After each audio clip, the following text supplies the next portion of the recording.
Quand on pense à la couverture médiatique des actualités religieuses d'il y a 50 ans, d'il y a 20 ans, ou même 10 ans, c'est très différent d'une époque à l'autre. Pour vous, qu'est-ce qui a changé au plan socio-religieux? Et qu'est-ce qui a changé au plan médiatique? À vous. J'ai l'habitude de poser des questions, alors apportez donc votre réponse, ça me permettra d'y ajouter quelque chose. Monseigneur? Je pourrais être méchant et dire, vous avez plus d'expérience, vous connaissez plus l'histoire que moi. Je pense que la question, elle est bonne. Qu'est-ce qui a changé au fil des plus récentes décennies? Et évidemment, au Québec, c'est toute la Révolution tranquille. Et la relation entre l'Église et la société québécoise. Il y a, on peut penser à l'époque où les journaux étaient des journaux catholiques, il y a 50 ans, et qui, à un moment donné, sont devenus séculiers. Il y a eu tout un repositionnement de l'Église par rapport aux médias. In English Canada, the reality is quite different. The reality is very different because there was never, how can you say, the massive presence of the church within society in English Canada that existed in French Canada. So that there were never, there were English Catholic newspapers, but they were never the newspaper of record, you could say, of an area like it was in French Canada. And so the relationship of media to church within English Canada, I think, is a whole different story and another reality. But in Quebec, the change has been drastic. And in that sense, it has taken, in Quebec and in French Canada as a whole, a real rethinking of the relationship between church, society, and media that we've not managed completely up to now. Mais vous pourriez parler plus de ce changement-là au Québec. Moi, j'aimerais remonter encore plus loin que 50 ans, si vous me le permettez. Je vais vous raconter une histoire personnelle, l'histoire d'un évêque, l'archevêque de Montréal, Monseigneur Charbonneau, qui avait le malheur au Québec d'être un franco-ontarien. Oui. Et mon frère aîné était quadraplégique. Et il devait être confirmé. Et ma mère avait demandé qu'il soit confirmé dans la sacristie parce qu'il était très, très nerveux, très tendu. Et Monseigneur Charbonneau avait répondu que ce n'était pas à la mère à se déplacer, mais à lui. Et il était venu confirmer l'enfant à la maison. Imaginez-vous dans le petit village de Terrebonne, où après, je me demande si c'est après ou avant, je ne me souviens pas, j'avais 5 ans. Mais cet homme mince, grand, dans une maison dont le plafond est à peu près cette hauteur-là, et qui était venu confirmer un enfant infirme à la maison. Et Monseigneur Charbonneau, qui avait payé le prix d'avoir défié le pouvoir en place, en quelque sorte, parce qu'il avait permis, la seule chose qu'il avait faite, il n'avait pas pris position dans la grève de l'amiante. Il avait permis qu'on quête à la porte des églises. Mais de quoi se rappelle-t-on au Québec? On se rappelle de Monseigneur Charbonneau, l'homme qui avait permis qu'on aide des gens qui crevaient de faim parce que le pouvoir s'opposait à leur grève. Aujourd'hui, l'évêque d'Edmundston, il a émis une lettre, un avis contre les changements à l'assurance-emploi. Qui va se rappeler de l'évêque d'Edmundston s'il se contente d'émettre un avis, une lettre, disant qu'on devrait peut-être y repenser, puis qui donne son appui, mais un appui dans une lettre. À l'époque, on couvrait les grands événements. Le cardinal Léger, quand il est venu, quand il est arrivé à Montréal, il dit « Oh, ma ville, tu t'es faite toute belle pour accueillir ton prince. » Après, il est allé au Concile Vatican II, puis ici, il était de droite, là-bas, il était de gauche. Il a compris, après, il a demandé de partir de son poste. Mais on couvrait tout. On couvrait tout ce que faisait l'Église. On l'a rappelé, j'étais jeune, sans aucun dossier, puis j'interviewais Monseigneur Plourde, j'essayais de comprendre c'était quoi un concile, puis c'était quoi Vatican II, puis c'était quoi la curie romaine. Alors, quel fut l'accueil de la nomination de Monseigneur Lépine? Un piège dans une des émissions les plus populaires à Radio-Canada, l'émission Tout le monde en parle, et si Marc Thibault, le père de Sophie Thibault, avait encore été directeur de l'information, je pense qu'il y aurait eu des sanctions contre les gens qui avaient fait ce genre d'entrevue. Qu'est-ce qui a changé Depuis 60 ans, la télévision. Et là, je vais vous donner la télévision qu'on doit nourrir à coups d'informations choc. Puis là, il y a maintenant les médias sociaux avec le règne de l'individu. Puis je vais vous donner un exemple. On s'est libéré, vous savez, il y avait des prédicateurs dans les églises. Les plus vieux d'entre nous, par leurs parents, savent que les paroisses embauchaient à peu près le meilleur prédicateur. C'était celui qui avait le meilleur prédicateur pour la retraite annuelle dans les paroisses. Il n'y a plus de prédicateurs dans les églises. Ils ont changé de place. Ils ne sont pas disparus. Ils ont changé de tribune, ils ont envahi les médias. Ils nous disent ce qu'on doit lire, consommer, croire, et nous dirigent, et nous en redemandons. Et dans le métier, on les appelle les grandes gueules. Il y en a à peu près 34. Il y a eu un article dans un journal, il y en a à peu près 34 maintenant au Québec. Je ne sais pas, dans le Canada anglais, il y a des grandes gueules aussi. Donc, on n'a plus besoin de l'Église, on les a, les prédicateurs, dans les médias. Alors, les gens les écoutent, puis ils en redemandent en plus. C'est ça qui a changé. So, just to make a parallel with English Canada, you know, I was reading the history of the Catholic schools in Ontario and how there were newspapers that were dedicated to abolishing Catholic schools back in the mid-19th century, so in the 1850s. So already there was a sense that Catholics had to defend themselves within the public sphere, within the sphere of the media. And so they developed certain skills in that. That is quite different from the reality of French Canada, as Monsieur Maisonneuve has just pointed out. Let me ask you, as a bishop, with your experience within a diocese, but as well with the Canadian Episcopal Conference, do you have expectations of the secular media, of the general media? And do they change when you're intervening at different levels? Where's my pen? I used to have expectations. I think one of the things I would have expected from the major media, at any rate, was that the people they would kind of, to whom they would entrust issues dealing with the church would be people who would be knowledgeable about religious issues, without necessarily being Catholics themselves, but knowledgeable about it. I would have expected that. C'est un peu, on n'enverrait pas quelqu'un qui ne comprend pas le hockey couvrir les Canadiens de Montréal. Mais on envoie des gens qui connaissent absolument rien de l'Église ou du phénomène religieux. Interviewer, puis c'est ça ce que vous me disiez la première fois que vous avez interviewé. Mais là, c'était à Cornwall, ça, c'était une centre-ville locale. Non, mais je vais vous répondre. Oui, J'avais au moins le mérite d'essayer de comprendre. Oui, oui. Et je vais vous donner un exemple là-dessus. Oui. J'ai animé l'émission Découverte. Et il y avait un grand chercheur dans le monde du cancer qui n'aimait pas les journalistes. Et je lui avais demandé une rencontre et on m'avait dit, il va t'en durer 10 minutes puis il va te mettre à la porte. Mais je suis allé lire ce qu'il avait publié. Oui. Je ne comprenais pas la moitié des choses, mais j'avais au moins compris l'autre moitié. Et c'est dans le même domaine, essayer de comprendre avant de rencontrer quelqu'un. Et ça, si j'avais une attente, ça serait un peu ça.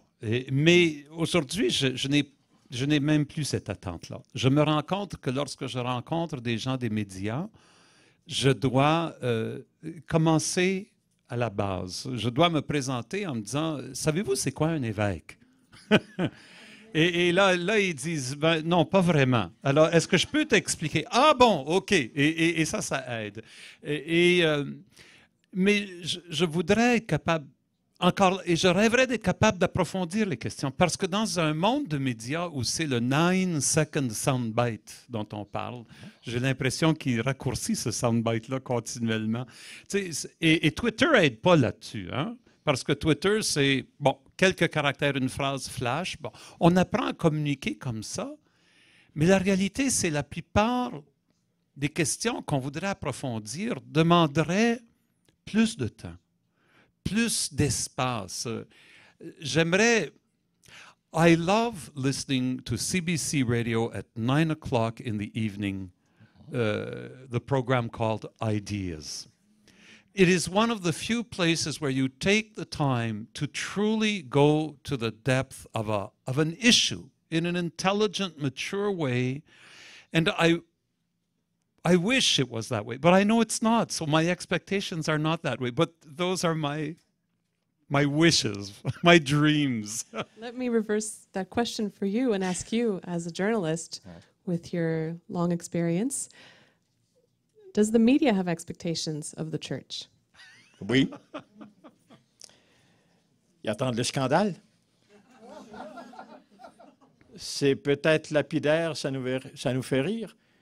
Savez-vous, dans l'Est du pays, vous avez mentionné une émission comme à Radio-Canada. Ce qu'on consomme le plus, ce sont les faits divers. Mm. Alors, quand on consomme des choses de l'Église, il faut que ce soit un fait divers. Alors, ce qu'on attend un gros show, imaginez-vous un conclave qui serait ouvert, un conclave qui serait public. Vous voyez les cardinaux qui sont en train de choisir le pape. Ça vous ferait le plus gros show en ville. Ça durerait l'espace de 72 heures, puis on passera à autre chose. Alors, ce qu'on attend, par contre, ça, c'est la question peut-être la plus lapidaire, la plus rapide, la plus immédiate. Ce qu'on attend, nous, moins de secrets, des réponses qui ne sont pas la langue de bois, des gestes de solidarité réelle, des témoignages, qu'on oublie pour un temps la théologie dogmatique. Alors, c'est ce qu'on attend pour l'instant de l'Église. Et je pourrais en ajouter, mais j'y reviendrai. J'y reviendrai. But, you know, I just want to comment on that, because I think that's what the majority of people are expecting, even our best parishioners. When we speak a theological language that is disconnected from the reality, it's, for most people, a real turnoff. What people are looking for are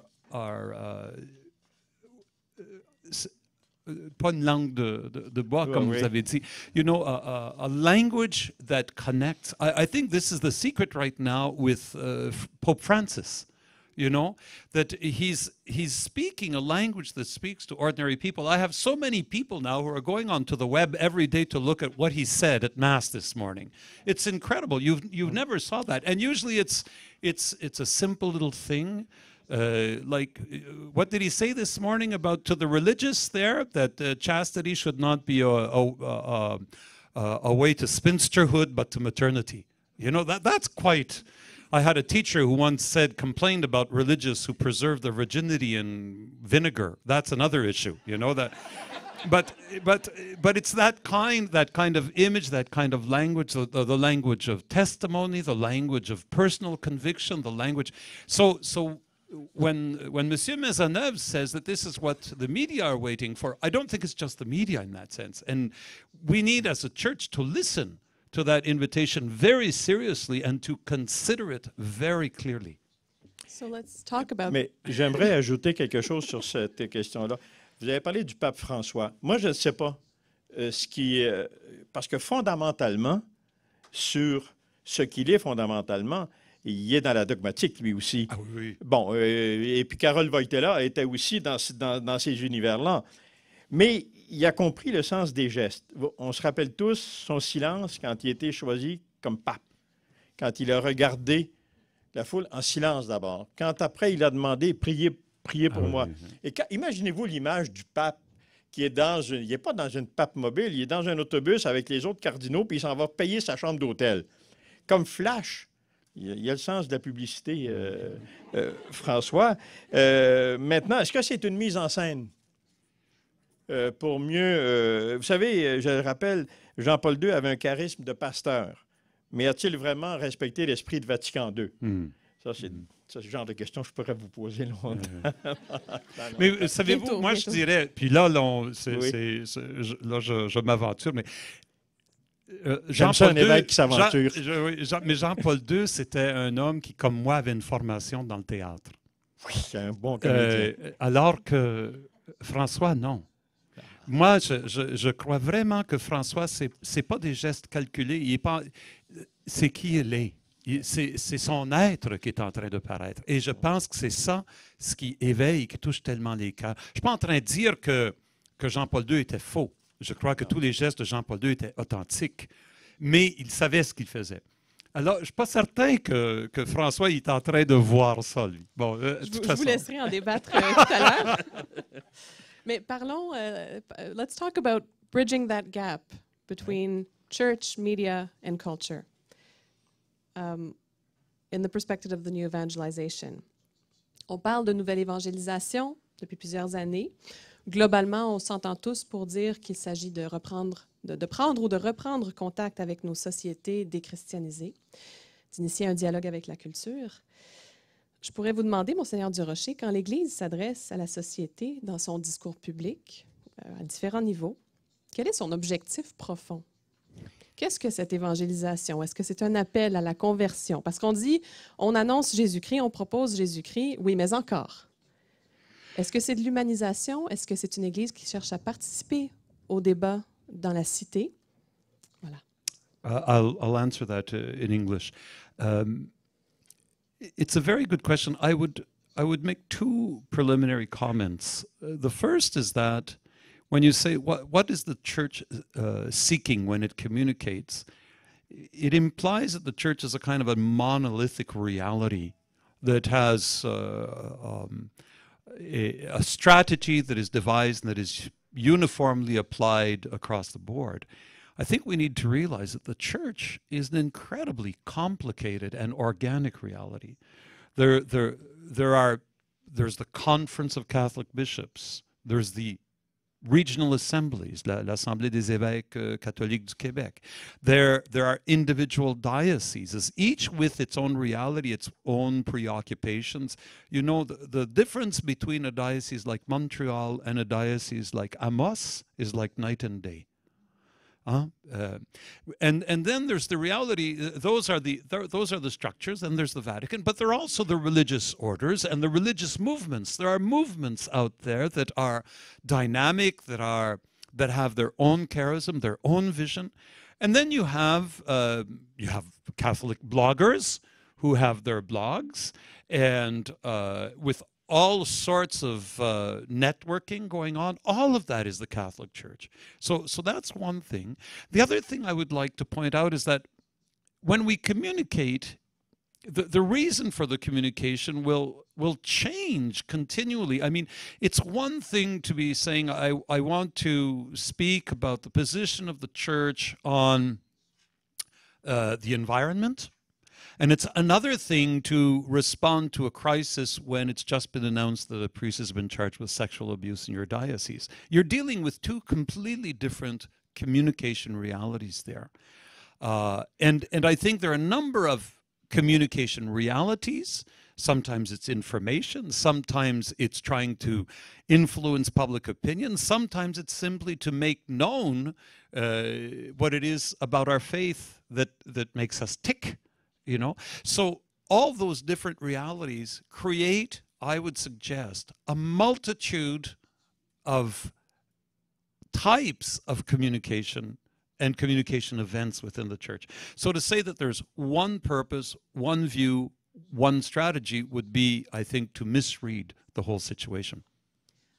You might want to comment on that, but I'm going to ask you to reserve that for our next 20-minute period. Because I'd like to direct a question to you about, and you might answer that it's not the media's job to participate in new evangelization. Mais puisque les médias séculiers jouent un rôle pour former les valeurs collectives, pour un rôle de journalisme pédagogique, par exemple, est-ce que vous pensez que les médias ont aussi une contribution dans la nouvelle évangélisation et comment? Comment les médias reçoivent-ils, vous pensez, cette idée de la nouvelle évangélisation? Ouais. Dans l'indifférence. Je reprends l'expression que je disais tantôt, il y a des images chocs, des histoires croustillantes, du suspense, un show. Les Vatican Leaks, ils ont fait parler plus que la dernière encyclique du pape. Mais l'Église n'est pas la seule à subir, la seule institution à être en crise. Prenez le monde syndical. Le monde syndical, il est en crise. On couvrait le monde syndical à l'époque. On avait des beats. On pouvait avoir le beat religieux, on pouvait avoir le beat syndical, on pouvait avoir le beat social. Il n'y a plus de beat, ou à peu près pas. On va couvrir le monde économique. On ne couvre plus.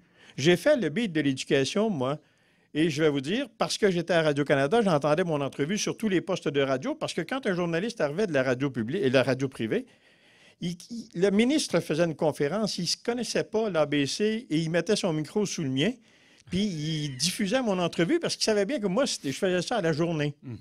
On avait des rencontres, vous l'avez peut-être dans vos diocèses, on avait des rencontres en début d'année, on nous disait les grandes lignes. Alors, mais moi, comment je vous dirais?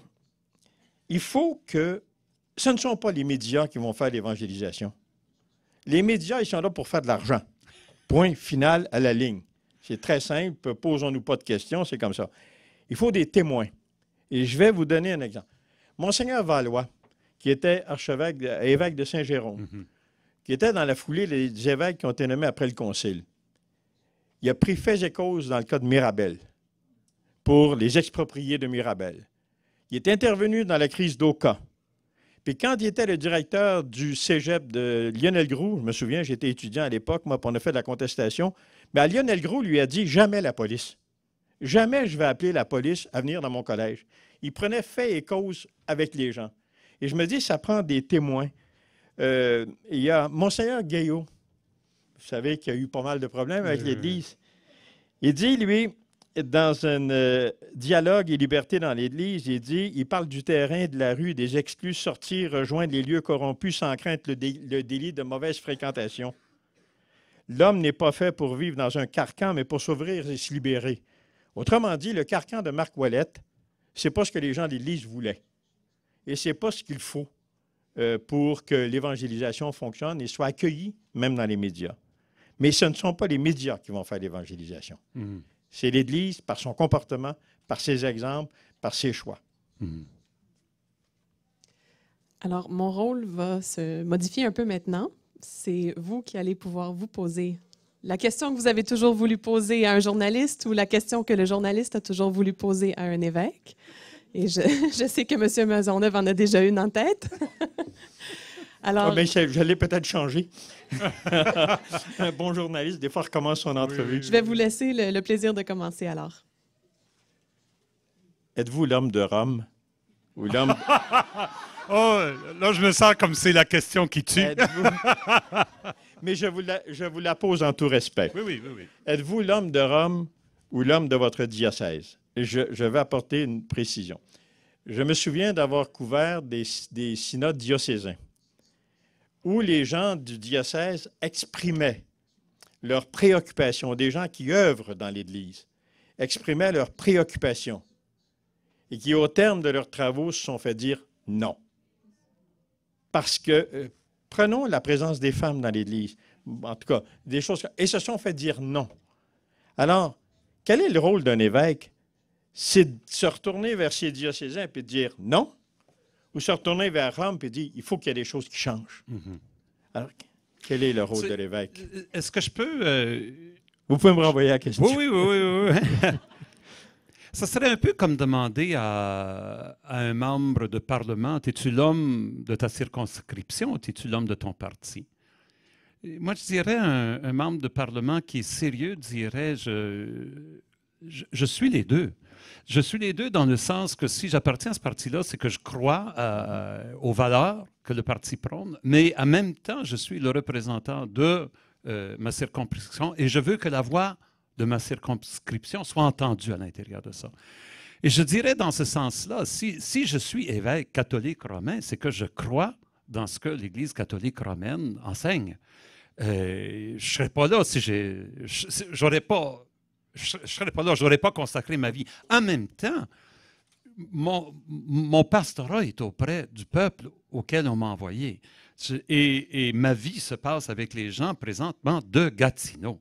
Et j'apprends à découvrir ces gens-là. Alors, quand je vais aller rencontrer le pape François, quand je vais aller rencontrer les membres de la Curie romaine, je vais leur parler de ce que l'on vit. Je vais leur parler de la réalité qui est la nôtre. Il n'y a aucun doute. comme évêque, par exemple, je suis aussi, on pourrait dire, la charnière, pas la charnière, la cardis, la porte, là, comment on appelle ça? La penture. La penture. On va le dire comme ça. Merci. Et Bon, on me voilà. l'a soufflé de la salle. Changeons de niveau de langue. Tu sais, la penture qui essaie d'être le lien de l'unité à travers de ça. Et ça, c'est difficile dans l'Église catholique, qui est une Église universelle. Et la réalité de l'Église de Gatineau, si j'ai dit qu'il y avait une différence entre Montréal et puis Amos, il y a une différence encore plus grande entre Gatineau et Osaka. Et il faut qu'on tienne tous ensemble. Alors, c'est comme ça que je réponds. Peut-être que ma réponse vous laisse sur votre soif. Pour moi, ce n'est pas une question de choisir, c'est une question de tenir les deux ensemble, dans mon rôle comme évêque. Oui. Ma question maintenant? Oui, allez-y. Est-ce qu'il y a un anticatholicisme latent dans les médias de masse de notre pays? Je vais vous dire ceci. J'ai déjà posé le problème où je travaillais. On explique le ramadan. Avez-vous déjà entendu un reportage sur le carême? Non. Bon. Alors qu'il y a beaucoup de jeunes. Pourquoi on explique le ramadan? Parce que c'est une nouvelle réalité. Alors que le carême, dans l'esprit de bien des gens, ce n'est pas une nouvelle réalité, mais c'est une nouvelle réalité pour beaucoup de jeunes qui n'ont pas eu la même éducation. Je vais vous faire une confidence. Connaissez-vous le fou de Dieu à Montréal? J. Robert Ouimet, le président de Cordon Bleu. J. Robert Ouimet s'est senti un jour très, très coupable d'avoir hérité de toute la fortune qu'il héritait de son père. Il est enfant unique. Et il a rencontré Mère Teresa, puis il a dit à Mère Teresa, « Moi, je veux tout donner. » Il a essayé 3 fois avant de la rencontrer, mais il l'a rencontrée. Elle lui a dit, « Tu ne peux pas donner ce qui t'a été prêté, mais fais quelque chose avec. » Et J. Robert Ouimet a fait pendant des années les déjeuners de la prière, rencontrant les hommes d'affaires, des gens en autorité, en pouvoir, les déjeuners de la prière. Moi, j'ai fait un livre entrevue avec Gilles Vigneault sur la spiritualité dans l'œuvre de Vigneault. J. Robert Ouimet a aimé le livre, a aimé les questions, a aimé les réponses, et il veut repartir des rencontres de prière. J'ai hésité. Et j'ai accepté parce que j'étais réticent. Mmh. Et je m'explique. Quand on voit les gens venus d'ailleurs qui viennent chez nous avec leur culture, leur religion, on est juif sans se cacher d'être juif. On est musulman sans se cacher d'être musulman. Et nous, à cause du passé que nous avons, du passé catholique que nous avons, c'est un peu comme si on se cachait de notre passé. Et moi, j'ai fait le livre Entrevue avec Vigneault parce qu'un jour, il a dit publiquement, ce qu'il y a de caché en moi, c'est la prière et le sacré et la foi. J'ai été tellement surpris que j'ai fait un livre Entrevue. C'est le meilleur vendeur que j'ai eu. Alors, si je peux dire quelque chose à l'Église, c'est qu'il faut que l'Église parte à la recherche de ces gens qui ont conservé en eux la foi en leur croyance, mais pas la foi en l'Église. Et parce que ça existe chez beaucoup, beaucoup de gens. J'ai lu un livre magnifique de Pierre Vadeboncoeur, moi, L'Atelier de voûte, qui est un magnifique ouvrage. Gilles Vigneault avec son Je crois et je prie. Fernand Dumont, il y a des êtres qui ont publié des choses fantastiques. Et c'est ça que l'Église doit aller retrouver. Au-delà des dogmes, puis au-delà de la théologie dogmatique. Et c'est là où, moi... Mais je vais vous poser une question. Si je propose un sujet à dimension Église dans une équipe, au départ, c'est non. Ah oui. C'est non. Comme si je propose un sujet autochtone, c'est non. L'Église est à l'image des Autochtones dans les médias. Vous pensez pas quand même... Rallume-moi, merci. Pensez-vous pas quand même qu'au-delà de ce nom-là, il n'y a pas un réveil qui revient. On l'a vu dans le mouvement autochtone avec Idle No More. Hein? Et je sais pertinemment qu'il y a énormément de jeunes recherchistes, documentaristes qui s'intéressent de plus en plus à des jeunes là, qui entrent en religion ou qui veulent, qui cherchent à tout bout de champ là, des jeunes religieuses ou des jeunes hommes qui entrent au séminaire, qui veulent les interviewer pour savoir c'est quoi ces créatures-là. Est-ce qu'il n'y a pas le reflet dans cette jeune génération de journalistes d'une curiosité, d'une quête spirituelle aussi à laquelle ils répondent à travers leur travail? Josée Blanchette, vous la connaissez, elle écrit toutes les semaines dans Le Devoir. Elle a fait une expérience tout à fait particulière. Elle est allée pour la première fois chez les Dominicains. On a un Dominicain parmi nous. Et elle a été frappée. Elle dit, il n'accepte pas les filles. J'ai passé 24 heures à Saint-Albert-le-Grand. Oui. Sur Côte-Sainte-Catherine, et elle a consacré 2 ou 3 chroniques à ça. J'étais tout à fait surpris d'entendre Josée Blanchette dire ce qu'elle avait ressenti. Il y a un mystère là-dedans pour elle. Et je pense que nos jeunes ont besoin de mystère, mais je dirais que l'avenir de l'Église, c'est notre disparition. Ceux qui ont eu à combattre une Église dominante. C'est dur de retourner vers l'Église quand vous avez eu à combattre une Église dominante et abusante. And I would just like to make the comment, and that is very specific to Quebec. That experience of church is very specific to Quebec, while for many other parts of Canada, the experience of church has been one of the place that holds the community together and keeps people together and is a source of strength for individuals and for families. It is a very different experience. This is one of the things as I've moved into Quebec after spending my whole life in Ontario is I'm discovering there is still a lot of anger at the church as an institution within Quebec.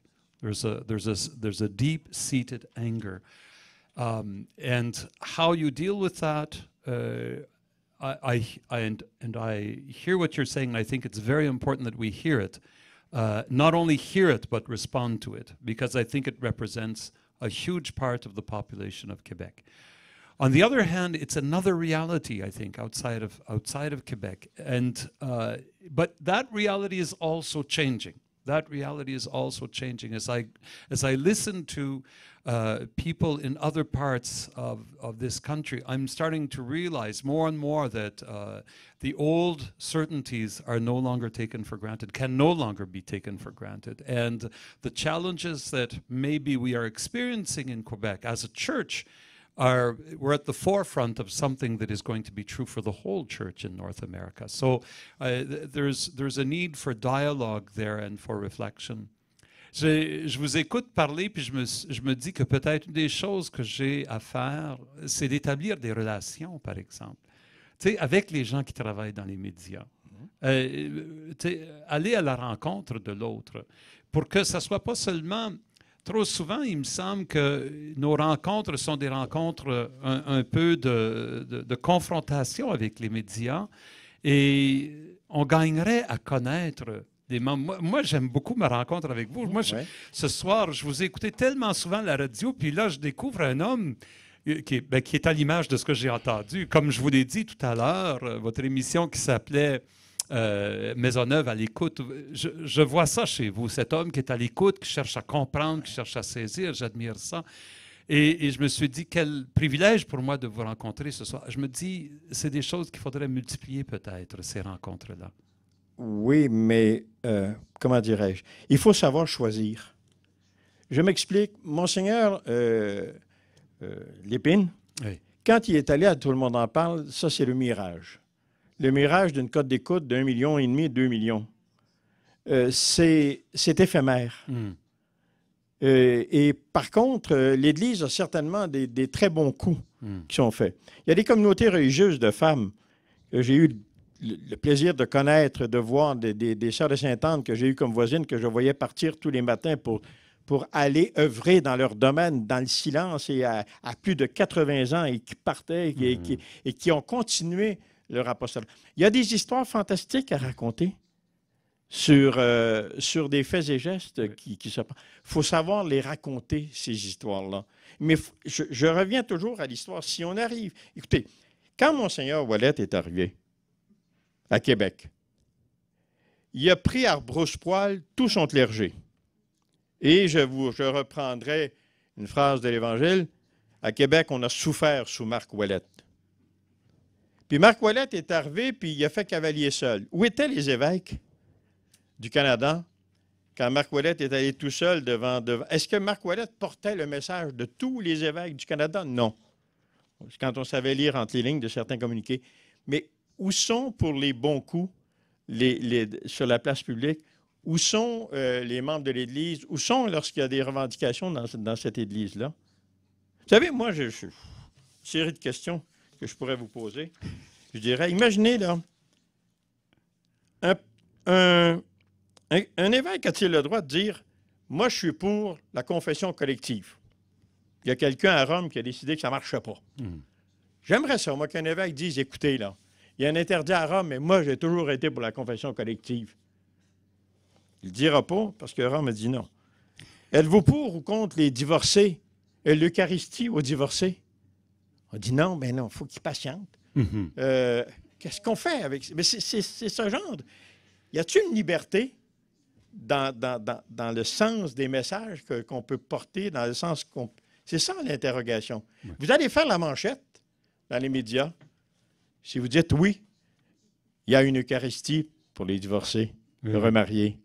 Mais il y a le fait, il y a des questions qui sont débattues. C'est certain que les évêques parlent de ces questions-là, c'est certain. Oui. Mais il y a en même temps, chez nous, un grand sens, un grand souci, un souci qui est important de l'unité dans l'Église. Parce qu'à un moment donné, il y a eu, disons-le comme je le pense, là, la réforme protestante a fait que chacun a parti sa propre Église en fonction de ce qu'il croyait être la vérité. Et ça a donné une multiplicité d'églises qui sont belles, qui ont toute leur richesse, mais qui ont perdu l'unité. Mais un instant, l'unité sur les choses dogmatiques, l'unité sur les choses fondamentales. Mais peut-il y avoir, je reprends l'exemple de certains patriarches, peut-il y avoir une Église qui a sa couleur, qui a sa culture, qui a ses règles? On me dit, je pense, du côté des Inuits, il y a des sociétés où on ne peut pas accepter que les hommes ne soient pas mariés. Et on a ordonné des hommes mariés. Peut-il y avoir une adaptation selon la culture à travers un continent? Il peut y avoir... Et ce que je peux vous dire, c'est que ces choses-là se discutent de fait entre les évêques, mais les évêques préfèrent travailler en ça ensemble. Il y a ce souci de l'unité. C'est ça ce que j'essaie d'expliquer là. Il y a un souci d'unité qui est aussi une grande valeur. Et en recherchant ensemble, comme j'ai dit tout à l'heure, l'Église, elle est immense, elle était la couleur du monde. Moi, je trouve que le pape François a fait un geste extraordinaire récemment en justement nommant un conseil d'aviseurs avec des cardinaux de chaque coin du monde pour être capable d'entendre ces voix-là. Alors, dans l'histoire de l'Église, il y a des mouvements de pendule et... Bon, et puis on voit peut-être un mouvement qui va faire un peu plus de, comment je pourrais dire, de place à l'inculturation, la mise en œuvre de la foi selon la réalité du peuple où ça s'incarne, des cultures où ça s'incarne. Mais en même temps, cette mise en œuvre-là doit être vécue dans le respect de cette unité-là qui est tellement... Jésus, le soir avant de mourir, il a prié pour ça, qu'il soit un, Père, qu'il soit un. C'était son grand désir que l'Église ne se scinde pas dans une multiplicité de petites sectes. Alors, comment garder cette variété d'opinions, cette grande, comment je pourrais dire, recherche, tout en gardant l'unité? C'est une tension qui est dans l'Église depuis sa fondation et que nous vivons encore aujourd'hui. Voilà. Excuse-moi. Mais ce qui arrive, c'est que ça serait facile pour un évêque de se lever et de commencer à dire, bon, je suis pour ci, je suis pour ça, puis je suis pour ça. Il deviendrait une figure médiatique rapidement. Mais le problème, c'est là, est-ce qu'on ne tombe pas dans le panneau de la figure médiatique qui cherche justement les bébites, qui cherche les... C'est pas des bébites, monseigneur. OK. Pourquoi c'est le curé Gravel au Québec? Je ne sais pas si vous avez le pendant du côté anglophone. Pourquoi? Il y a un évêque qui a dit, comment ça c'est toujours Gravel qui est dans les médias? Parce qu'on invite quelqu'un qui s'est donné, entre parenthèses, une certaine liberté. Il n'est pas évêque, bien sûr. Là. Il ne sera jamais. à moins que François ait de l'audace. mais c'est ce que je veux dire. Oui, mais là, vous parlez... mais c'est parce qu'on parle des médias. Oui. And here's is a very important issue. It's the disconnect between the church's teaching and social and cultural values, you know? Well, one of the problems that we have as a church is sometimes we say... Well, I'll give an example. There's a political party in Ontario that lost an election a few years ago. And the premier, the outgoing premier who had lost said, well, maybe we didn't get our message across clearly enough. And my reaction as I was driving down the road, I said, no, we got the message clearly enough. We don't like the message, you know. There is a disconnect between the church and society. But I would be scared of a church where there is no more disconnect, because then it would mean the church is at the image of society and is just a mirror of social values. And at that point, what is the point of a church? We have to remember that Jesus was crucified because he did not fit in to the images that were there in society. Sometimes, you know, Father Gravel, and I respect him very much, but I think the reason that he is so popular is because he reflects back to the people the thing the people want to hear, you know?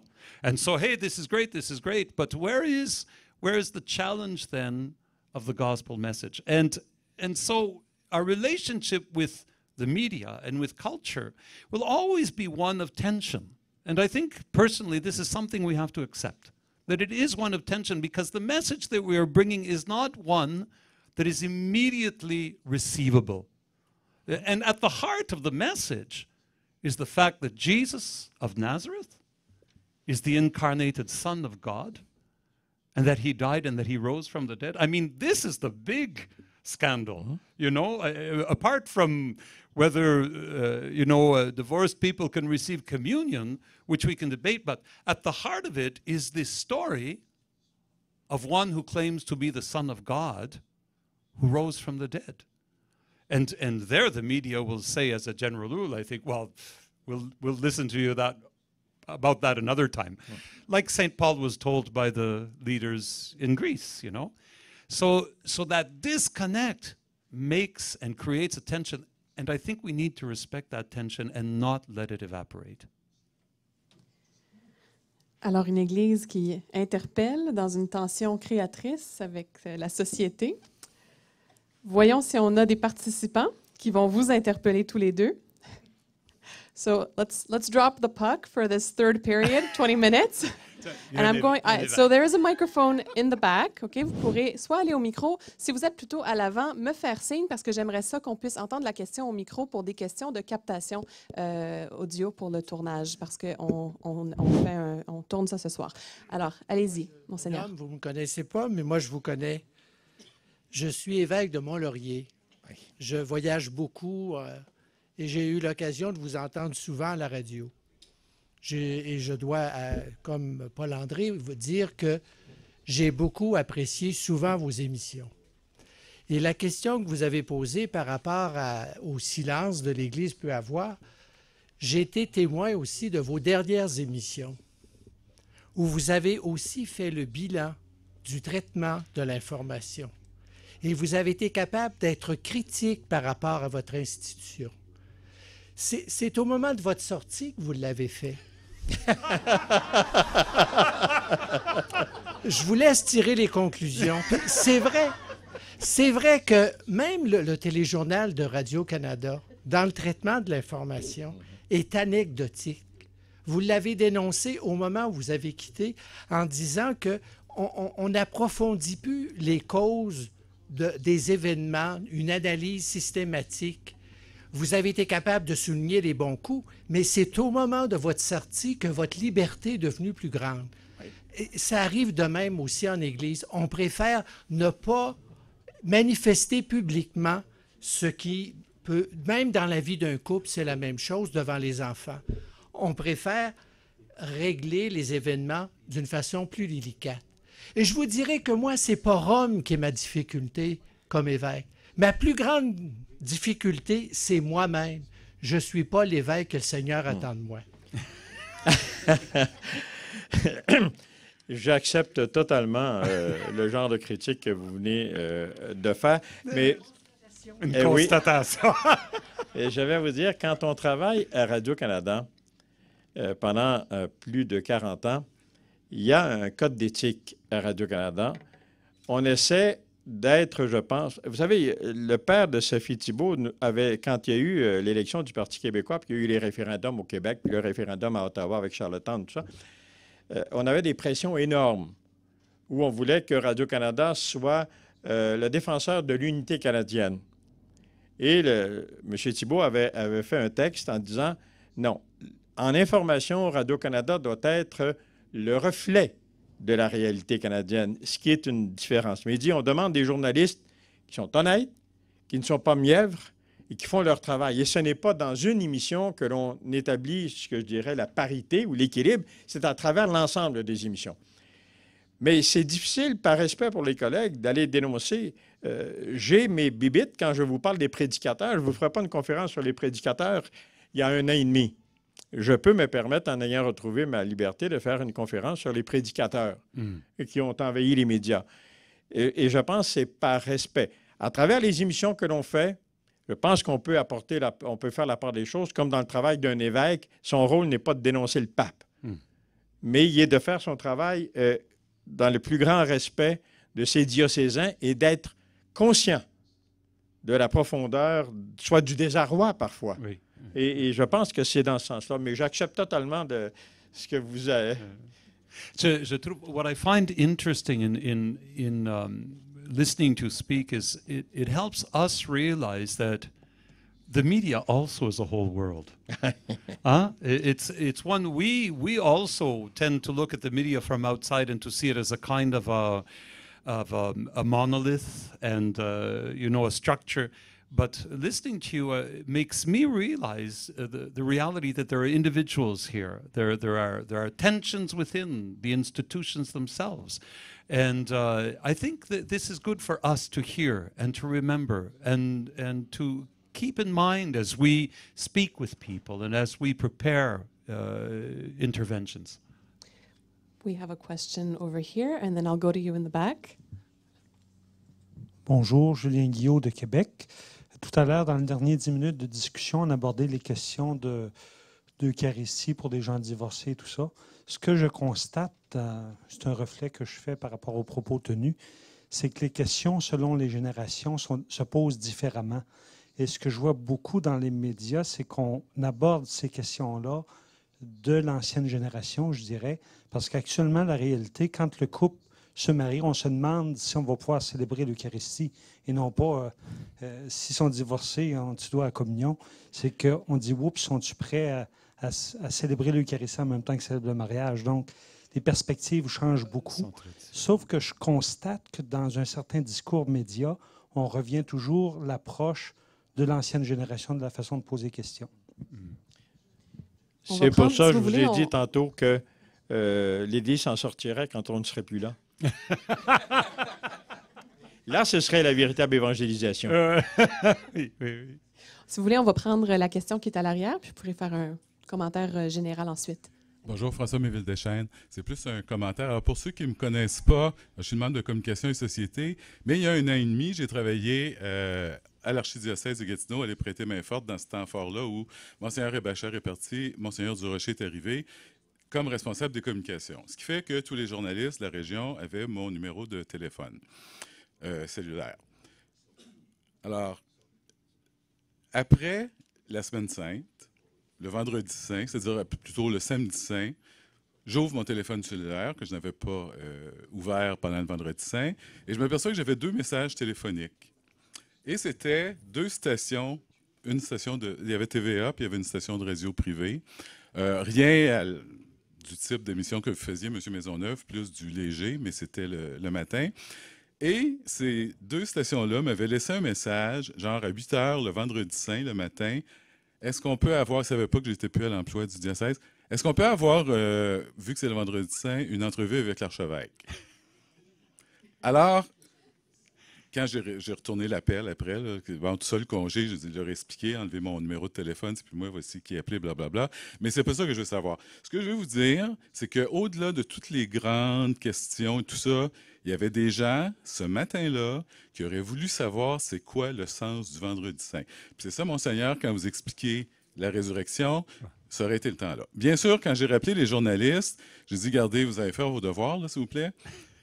Je suis moi-même relationniste professionnel, là, donc vous le savez que ça s'en venait le Vendredi Saint, pourquoi avoir attendu à 8 h du matin pour faire votre entrevue? Là, cependant, vous avez raison, Monseigneur Durocher, c'est quand vous avez dit peut-être qu'il faudrait avoir plus de liens avec les journalistes.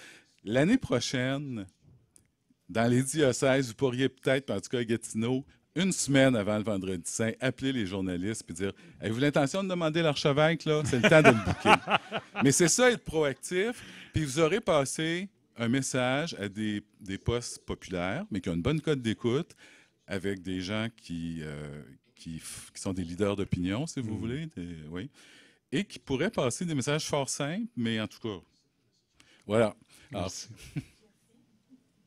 Alors, on va prendre la question de Sophie. And I'd like to encourage one of the members of ARC to come up with a question. OK. Bonjour, Sophie Bouchard du magazine La Vie est belle. L'année passée, j'ai participé à un congrès, le congrès de la CPC, où Bertrand Ouellette nous a dit une chose. Si on ne réussit pas dans les médias, c'est peut-être parce qu'on a fait notre travail. Puis parce que le message du Christ est subversif. C'est contraire à tout ce que tout le monde cherche. Tout le monde cherche le confort. Personne veut être... en tout cas, on a des beaux discours, mais on a de la difficulté à mettre la main à la pâte là, dans notre société, je pense. On est beaucoup individualiste. Mais ce que je trouve pour ce qui est des médias, c'est qu'il y a comme... On nous amène toujours sur le terrain de la morale.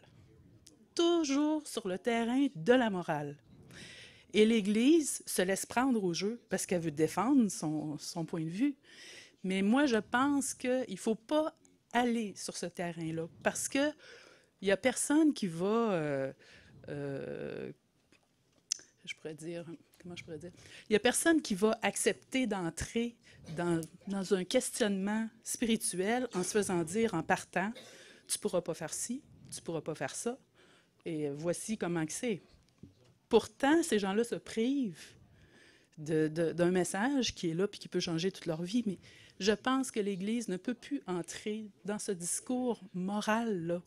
C'est pas que je suis contre la morale, là. Moi, je l'accepte très bien, là. Mais je pense qu'il y a autre chose. Il faut dépasser ça.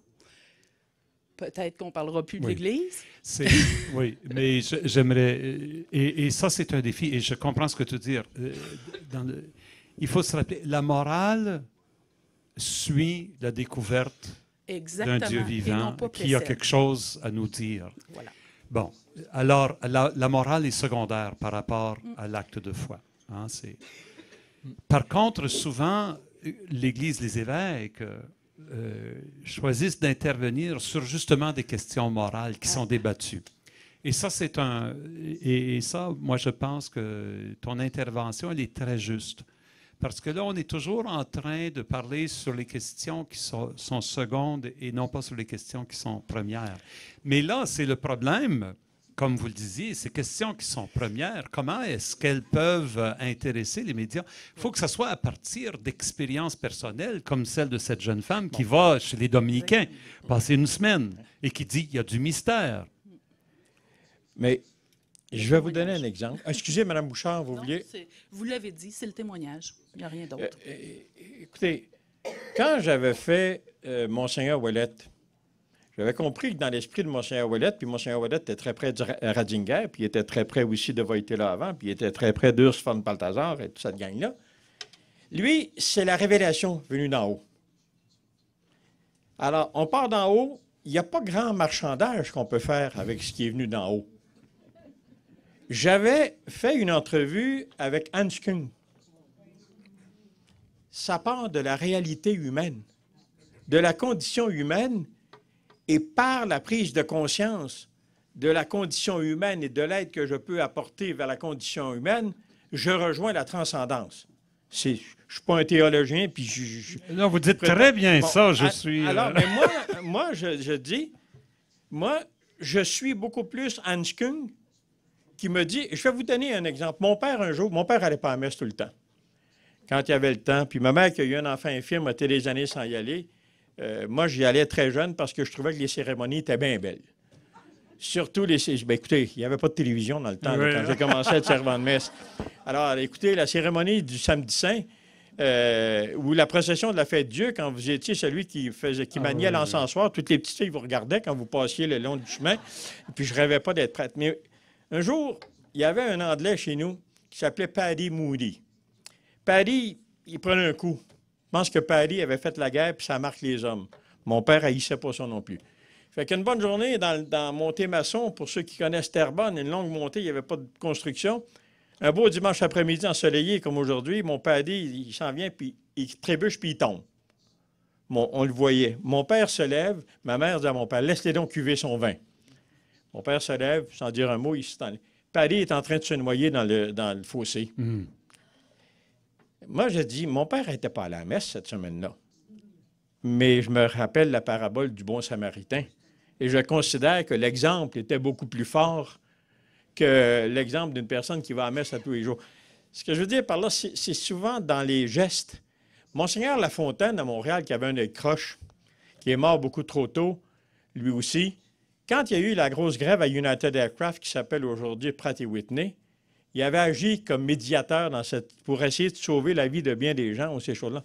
Il est allé, Monseigneur Lafontaine. Il était sur le terrain. Il était parti de la condition humaine. Moi, c'est ça que je dis. Le rôle des évêques, le rôle des prêtres, pour ce qui en reste, ça va prendre des femmes, là, beaucoup. Attendez-vous, vous en faites pas, les jeunes femmes, ils vont faire appel à vous, ça ne prendra pas tant de temps que ça, là. Et donc, ça prend cette présence-là. Ça prend la présence de mes religieuses qui ne disent pas un mot, mais qui sauvent des vies. L'accueil Bonneau, là, c'est des femmes qui ont tenu l'accueil Bonneau pendant combien de temps? Mais ils n'ont pas prêché l'Évangile. Ils ont vécu l'Évangile. Mais déjà, ce que vous dites, François d'Assise le disait au XIe siècle, au XIIe siècle, quand il envoyait ses moines prêcher, il disait « Prêchez toujours l'Évangile et, s'il le faut, parlez ». Oui, bon. Et ça, mais lui, il parle aux oiseaux. Oui, oui, oui. et je pense que dans ce sens-là, on a du travail à faire. I was stunned, not stunned by, but marked by research of Reginald Bibby. Many of you know Reginald Bibby, who's a sociologist at the University of Lethbridge. In his research, he says people who go to church, they're looking for three things when they go to church. They're looking for a sense of belonging, and they are looking for a connection between their faith and their lived experience. Between their faith, not a faith that is just up there, but a faith that connects with their lived experience. And they're looking for a spiritual experience. So those three things, I think, are a key. If we want to speak about new evangelization, in our communication, we need to be emphasizing those three realities. Sorry. It's okay. We have 5 minutes to go. We have 3 questions in the back, so I'll invite you to be concise, and we'll take a 4th one, and that's going to be all before the cheese melts, okay? Go ahead. Okay, I'll be quick. Dave Gilbert from Catholic Chapter House. We talked a lot about the media. A lot of younger people, though, don't read the newspaper or even watch the news. They get a lot of their information online.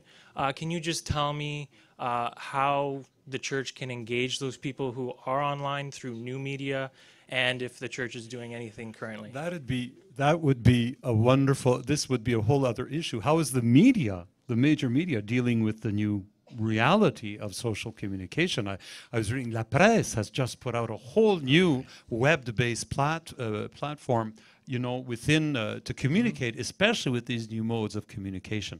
And I think this is obviously a whole other area that we're going to explore. We're already exploring it. I think there's remarkable activity within the church and a lot of creativity. and particularly on the part of young people, men and women. And here, these aren't bishops, though there are a couple of bishops that blog too, you know. But there's remarkable stuff that's going on there, and I think this is a whole other topic that we need to address. Yeah. Guy Marchessault. Guy Marchessault de l'Université Saint-Paul. Je voudrais amener un témoignage ici. Je suis par hasard actuellement en train de lire des choses, des recherches, justement sur est-ce que les journalistes sont compétents pour traiter des questions religieuses au Canada. Et les deux recherches que je viens de lire hier et avant-hier aboutissent au même résultat. Ils sont parfaitement incompétents. Mais, surprise, ils sont incompétents non pas en catholicisme, mais dans toutes les religions. Oui. Ce n'est pas vraiment une surprise. Mais c'est un besoin qui a été ressenti il y a longtemps parce qu'il y a 12 ou 15 ans, il y a eu une conférence organisée à l'université Carleton à Ottawa par l'université de Winnipeg qui invitait tous les journalistes canadiens intéressés par les questions religieuses à participer pour être un peu plus au courant de ce qui se passait. Ils attendaient 50, 75 journalistes. Il y en est venu 250 ou 300. Oh là là. Zéro du Québec. Ah. Et c'est très typique de la hargne et de la haine qu'il y a dans le monde journalistique au Québec. J'ai été journaliste dans un quotidien et je peux vous en dire que c'est vrai. Merci, M. Marchessault. On va prendre l'avant-dernière question. Et M. Bélanger, vous n'êtes pas loin, alors je vous inviterai à nous donner la vôtre tout de suite après pour qu'on puisse avoir des commentaires globaux et terminés. Merci. Paul Schratz, Communications Director for the Archdiocese of Vancouver. I feel like I'm being pulled in many directions because I work in church communications, but I spent all my life working in secular media. I work in Vancouver, but I grew up in Montreal, and I even spent some time in Northern Ontario. So I understand all the realities that are being discussed here. And I wonder, one question I always have when I deal with media, and so I'll ask Monsieur Maisonneuve, do you ever consider that perhaps the people you feel, or the reporters feel they are speaking on behalf of, the renegades perhaps who are trying to change the church, that they don't perhaps speak on behalf of all Catholics? You mentioned Cardinal Ouellet and his decision on confession, mass confession. Well, out in my part of the country, and many parts of the country, Cardinal Ouellet was hailed as a hero for standing for what the church teaches. And so I understand that different people want different things, but as Archbishop Durocher says, that the bishops must stand for unity. And so can the journalists understand that dichotomy? C'est certain que l'on peut comprendre ça. On peut très bien le comprendre. Et il n'y a pas un journaliste qui peut prétendre qu'il parle au nom de tout le monde. Mm. Écoutez, on a chacun nos expériences de vie. Moi, j'ai déjà travaillé dans une usine. Si je dois parler de la condition d'une usine, je sais ce que ça veut dire l'odeur d'une usine. Mais j'ai des journalistes, des collègues qui ne comprennent absolument pas c'est quoi des conditions de travail dans des lieux difficiles. Moi, je viens d'une famille mon père était malade très jeune, on était 10 enfants chez nous. Alors, la gêne, la pauvreté, je l'ai connue. Quand je fais un reportage, je sais ce que ça peut vouloir dire. Il y a des journalistes qui ne peuvent absolument pas le savoir. C'est la même chose pour les choses religieuses. Je peux être en réaction. Quand j'ai voulu faire l'entrevue avec Monseigneur Ouellet, c'est que je voulais savoir qui était cet homme de pouvoir. Vous savez ce que mes collègues ont dit? Tu pactises avec les cardinaux de maintenant? Oui. C'est toujours la perception de l'autre. Au meilleur de notre connaissance, et je partage entièrement l'avis de M. Marchessault, les journalistes, nous sommes incompétents dans de nombreux domaines, mais vous savez que la plupart des journalistes, à une époque, ils étaient formés, et non, ils avaient ceux qui avaient échoué dans certaines facultés, et puis qui se retrouvaient journalistes parce qu'ils ne pouvaient pas être avocats ou n'importe. Mon fils, qui est au téléjournal, qui est en économie, qui a fait son bac en journalisme, qui est allé 3 ans travailler en Saskatchewan, il comprend la réalité de façon différente que je peux la comprendre. Son expérience de vie. Et c'est la même chose. Mais je dis, c'est dans l'ensemble que l'on doit juger. Là où je partage l'avis de M. Marchessault, il y a une rivalité énorme. Non, c'est même pas une rivalité, M. Marchessault, c'est pas de la haine, c'est de l'ignorance. C'est un mur. Mais vous savez, quand les gens ont dû couvrir toute la réalité politique au Québec, pendant les années 70 et 80. Mes collègues de CBC, CBC à Toronto, il n'y avait aucune contrainte, eux autres. Il y avait un pays qui était uni dans leur esprit, puis nous autres, on avait une société qui était divisée. Ça pose un problème complètement différent. Oui. Mais moi, je n'oserais jamais parler au nom de tous les catholiques, mais je vais vous faire une confidence. Vous savez, Gilles Vigneault, le plus beau commentaire qu'il a fait sur le livre que j'ai fait avec lui, il m'a dit, Maisonneuve, tu ne fais pas un livre sur moi, tu fais un livre sur toi. Ah. Et j'ai commencé à réfléchir et je me suis dit, pourquoi je me suis senti interpellé par les propos de Gilles Vigneault quand il a dit, moi, je prie, je crois et j'ai le sens du sacré. Et alors, j'ai voulu répondre non pas à son interrogation à lui, mais à mon interrogation à moi. Comment un Vigneault peut-il dire ça? Et les réponses ont été fantastiques. On n'a pas parlé de religion une seule fois, Vigneault et moi. Allez, pas une fois. Mais on a fait une chose, par contre. On a parlé de spiritualité tout le temps. Merci. Et notre dernière question. Pierre Bélanger, communication jésuite. Do you want me to do it in English to balance? I would have made two comments. The first one will be very short. It's about this changing reality between French and English Canada, but between our Francophone society here in Quebec and the rest of North America.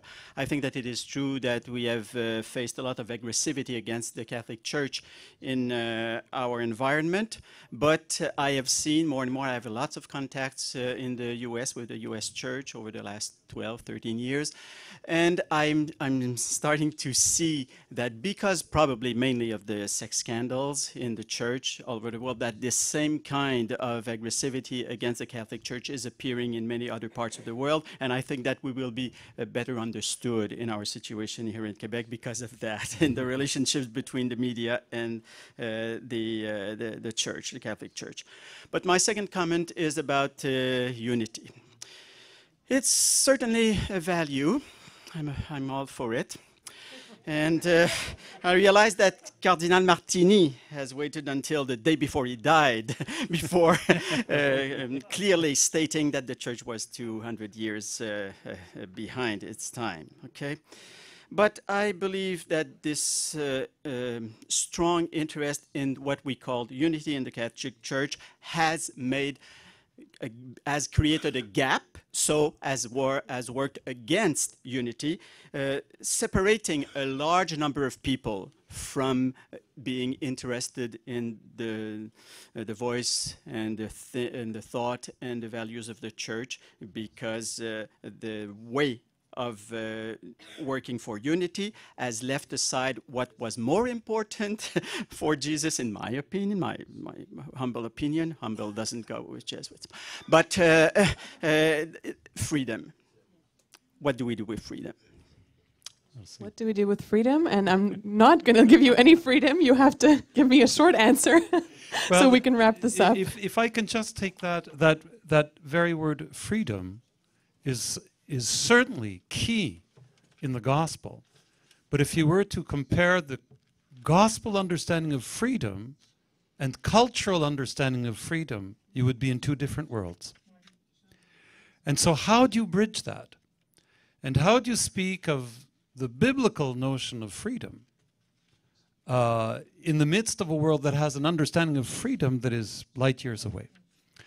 I think that's the challenge of the new evangelization, and that is the challenge of communicating the message of the gospel in today's world. So I'll leave it at that. Monsieur Maisonneuve, le mot de la fin. Moi, le mot de la fin, je vais vous dire, vous êtes jésuite, Monsieur Bélanger. L'une des meilleures revues, c'est Relations. Mais pourquoi j'aime Relations? Parce qu'elle publie de magnifiques textes sur la société, la condition sociale, et à travers ces textes-là, on rejoint un message plus profond. Aymon, le cinéaste, il ne dit pas « je suis un catholique, je suis un croyant, je vais à l'église, je communie tous les dimanches, puis je fais mes Pâques ».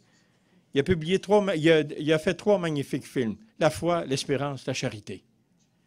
Vous vous rappelez, la neuvaine, le jeune, parce que sa grand-mère croyait, il ne savait pas trop ce que c'était, mais il voulait tellement la sauver qu'il a fait une neuvaine. Mais il a sauvé une autre femme, soit dit en passant. La désespérance, au bout de la désespérance, il y avait de l'espérance. Et puis la donation également en Abitibi. Bien ça, ce sont des messages qui rejoignent les gens sans qu'on ait à prononcer une seule fois le nom de Jésus, mais c'est derrière ça, c'est derrière ces messages. Et moi, je vous avouerai, quand je lis, par exemple, Pierre Vadeboncoeur, que j'ai connu comme dans le monde syndical à la CSN, et quand dans la clé de voûte, il me dit « Je sens en moi une intériorité, un besoin, et je dois répondre à ce besoin-là », c'est plus fort que bien les sermons. Mais je vous dis que j'espère que je n'ai pas été trop effronté de venir ici. Je ne dirais pas croiser le fer. Merci beaucoup, Monseigneur, d'avoir accepté ma présence. Merci à tous les deux.